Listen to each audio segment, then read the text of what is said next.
કહેવાય છે કે ક્યારેક માણસનો વિનાશ કોઈ બીજાના હાથોથી નહીં પણ પોતાના જ કર્મોથી થાય છે. ખૂબ જૂની વાત છે. એક રાક્ષસ હતો ભસ્માસુર. તેની એક જ ઈચ્છા હતી કે તે એટલો શક્તિશાળી બને કે દેવતાઓ પણ તેની આગળ નમન કરે. તે ગયો ભગવાન શિવ પાસે. પર્વતોની ગુફામાં ઊભો રહીને તેણે શરૂ કરી કઠોર તપસ્યા. દિવસો, રાતો, મહિનાઓ સુધી તે ફક્ત એક જ નામ જપતો રહ્યો, મહાદેવ મહાદેવ. શિવજી તેની ભક્તિથી પ્રસન્ન થયા. તેમણે કહ્યું, માગ ભસ્માસુર, શું ઈચ્છે છે તું? ભસ્માસુર બોલ્યો, પ્રભુ, મને એવું વરદાન આપો કે હું જેને હાથ લગાડું તે તરત જ ભસ્મ થઈ જાય. શિવજી બોલપણમાં હસ્યા અને કહ્યું, તથાસ્તુ.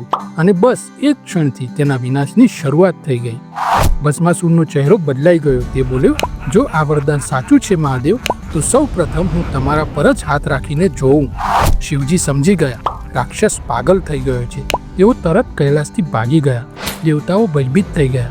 સંપૂર્ણ બ્રહ્માંડ ધ્રુજી ઉઠ્યું, કારણ કે જો શિવનો અંત આવ્યો હોત તો સૃષ્ટિ પણ સમાપ્ત થઈ જાત. ત્યારે ભગવાન વિષ્ણુએ સ્મિત કર્યું અને તેમણે મોહિની રૂપ ધારણ કર્યું.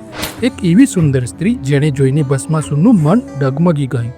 મોહિનીએ કહ્યું, હે મહાબલી, પહેલા મારી સાથે નૃત્ય કર, પછી હું તને પણ એક વરદાન આપીશ. ભસ્માસુર રાજી થઈ ગયો. નૃત્ય શરૂ થયું. મોહિની હાથ ઉપર ઉઠાવે, ભસ્માસુર પણ એ જ કરે.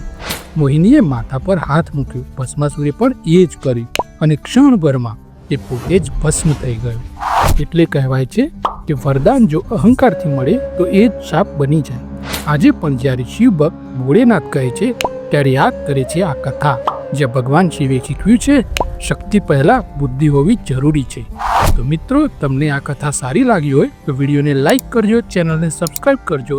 મળીશું બીજા વિડીયોમાં. જય હિન્દ, જય ભારત, જય જય ગરવી ગુજરાત.